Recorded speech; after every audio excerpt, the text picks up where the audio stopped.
ধরা যাক ভারতে পালিয়ে গেছে, ভারতকে সেটা জানানোও হলো, ভারত সেই অপরাধীদেরকে ধরলো। আমি যুক্তির খাতিরে ধরে নিচ্ছি যে ভারত তাদেরকে ধরলো।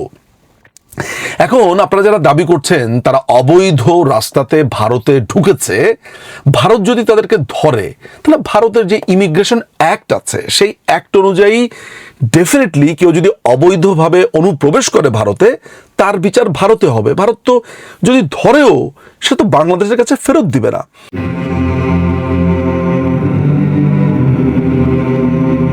আপনারা এরই মধ্যে জেনেছেন ইনকিলাব মঞ্চের প্রতিষ্ঠাতা এবং ঢাকা ৮ আসনের জাতীয় সংসদের জন্য মনোনয়ন প্রত্যাশী শরীফ ওসমান হাদী কিছুক্ষণ আগে সিঙ্গাপুরে মৃত্যুবরণ করেছেন।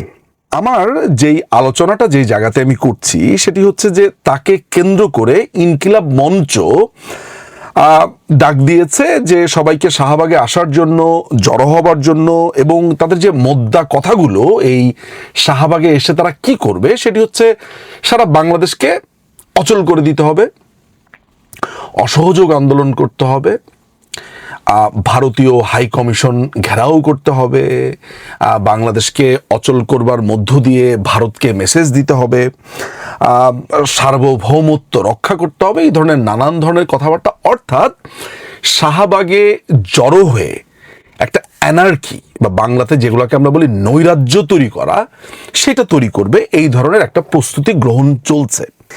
আমি একদম লিগ্যাল পার্সপেক্টিভ থেকে কয়েকটা প্রশ্ন তুলতে চাই যেটা আমার মনে হয় এই মুহূর্তে জরুরি। প্রথম কথা হচ্ছে যে হাদিকে যারা হত্যা করলো বা হাদি নিহত হলো, এরকম রাজনৈতিক কর্মী বা এই ধরনের নৈরাজ্যকারী হত্যাকাণ্ডের শিকার হয়েছে বাংলাদেশে, এটা নতুন না।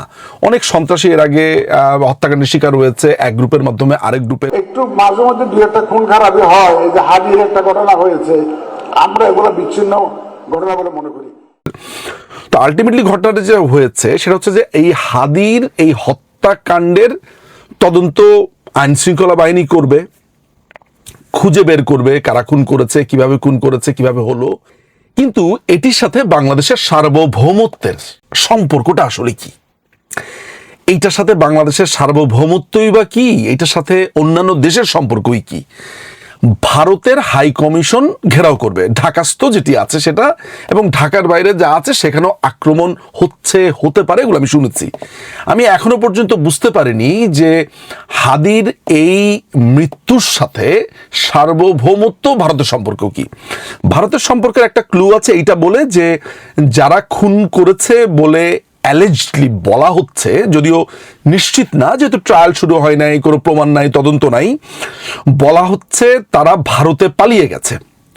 তো অতীতে তো আমরা এর আগেও দেখেছি যে বাংলাদেশে খুন খারাপি করে আমেরিকাতে চলে গেছে। জাতির জনককে হত্যাকাণ্ডের পরে লিবিয়াতে গেছে খুনিরা, আমেরিকাতে গেছে, কানাডাতে গেছে। 10 লাখ অস্ত্র মামলার আসামি কিংবা গ্রেনেড হামলার আসামি ইংল্যান্ডে ছিল। বুদ্ধিজীবী হত্যাকাণ্ডের অন্যতম হোতা চৌধুরী মঈনুদ্দিন ইংল্যান্ডে দশকের পর দশক কাটিয়ে দিয়েছে। মালয়েশিয়া, মধ্যপ্রাচ্য, এরকম অনেক জায়গাতে খুনিরা গিয়ে পালিয়েছে। শুধু পার্টিকুলারলি একটা খুনের ঘটনাতে ভারতকে এইভাবে আঙুল তোলা, ভারতের হাই কমিশন দখল করা, এইটা যতটা না এই ক্ষোভের বহিঃপ্রকাশ ততটাই রাজনৈতিক। বাংলাদেশে ভারত বিদ্বেষী যেই অংশটা আছে 5ই আগস্টের পরে, তারা সেটাকে সম্প্রসারণ করে পুরো বাংলাদেশব্যাপী যে ছড়িয়ে দেবার যে তাদের উদ্দেশ্য, সেই উদ্দেশ্যেরই এক একটা পরিকল্পনা, বই অন্য কিছু না। আপনারা আমাকে একটা কথা বলেন তো, যে ধরা যাক ভারতে পালিয়ে গেছে, ভারতকে সেটা জানানোও হলো, ভারত সেই অপরাধীদেরকে ধরলো। আমি যুক্তির খাতিরে ধরে নিচ্ছি যে ভারত তাদেরকে ধরলো। এখন আপনারা যারা দাবি করছেন তারা অবৈধ রাস্তাতে ভারতে ঢুকেছে, ভারত যদি তাদেরকে ধরে তাহলে ভারতের যে ইমিগ্রেশন অ্যাক্ট আছে সেই অ্যাক্ট অনুযায়ী ডেফিনেটলি কেউ যদি অবৈধভাবে অনুপ্রবেশ করে ভারতে, তার বিচার ভারতে হবে। ভারত তো যদি ধরেও সে তো বাংলাদেশের কাছে ফেরত দিবে না। ভারত সেখানে বিচার করবে, একটা লম্বা ট্রায়াল হবে, শাস্তি হবে। বাংলাদেশ যদি সেই পর্যন্ত অপেক্ষা করতে পারে এবং সেই শাস্তি শেষ হওয়ার পর বাংলাদেশ অথরিটির অনেক রুলস অ্যান্ড প্রসিডিউর আছে যেটা মেনটেন করে ভারত হয়তোবা ফেরত দেবে, সেগুলো ডিপেন্ড করবে অনেক রুলস অ্যান্ড রেগুলেশন, আইন, এগুলোর উপরে। আমি সেগুলোতে যাচ্ছি না। আমার কথা হচ্ছে যে শরীফ ওসমান হাদির এই হত্যাকাণ্ডের মধ্য দিয়ে বাংলাদেশের সার্বভৌমত্বের প্রশ্নটা কি এইটা জানা দরকার। আমার একই সাথে জানা দরকার যে ভারতের সাথে এটা সম্পর্কটা কি, ভারত এখানে কি করেছে। একই সাথে বুঝতে পারছি না আওয়ামী লীগই বা এখানে কি করেছে। কেননা যেই ছেলেটি বা যেই ছেলেদ্বয় বা যেই গোষ্ঠী তাকে হত্যা করেছে বলে এদের পক্ষের লোকজনই বলছে, আমরা দেখতে পাচ্ছি যে তারা ওসমান হাদির নির্বাচনী প্রচারণাতে অংশ নিয়েছে, শরীফ ওসমান হাদির সাথে তার ইনকিলাব মঞ্চের কালচারাল সেন্টারে যাচ্ছে, তার সাথে বসে চা খাচ্ছে, তার সাথে ঘুরছে।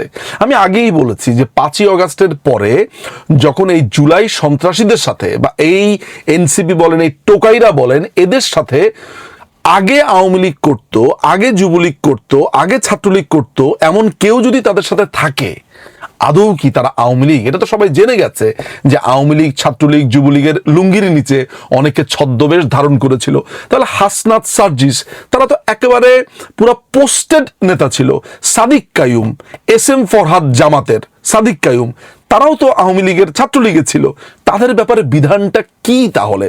ফলে পুরো ব্যাপারটাই যেটা দাঁড়িয়েছে আমার কাছে সেটা হচ্ছে যে অযৌক্তিক, কোনো ধরনের রিজন ছাড়া, কোনো ধরনের কিচ্ছু ছাড়া শুধুমাত্র একটা দেশকে আপনার বিষেধাগার করতে হবে, ভারত বিদ্বেষী রাজনীতি করতে হবে, ভারত বিদ্বেষী রাজনীতির অংশটাকে আপনাকে ফুলিয়ে ফাঁপিয়ে দেখাতে হবে।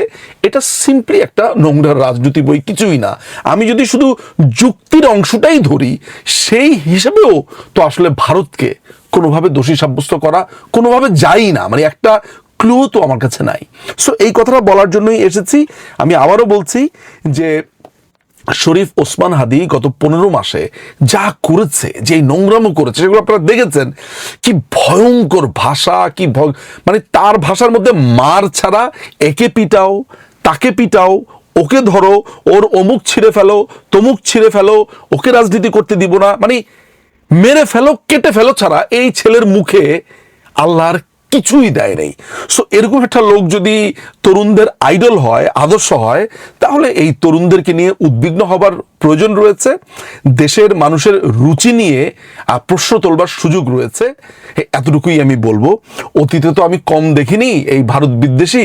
আপনাদেরকে একটা গল্প বলে একটু শেষ করি। সেটা হচ্ছে মাওলানা ভাসানী ভয়ঙ্কর রকমের ভারত বিদ্বেষী হয়ে গেছিলেন একটা সময়।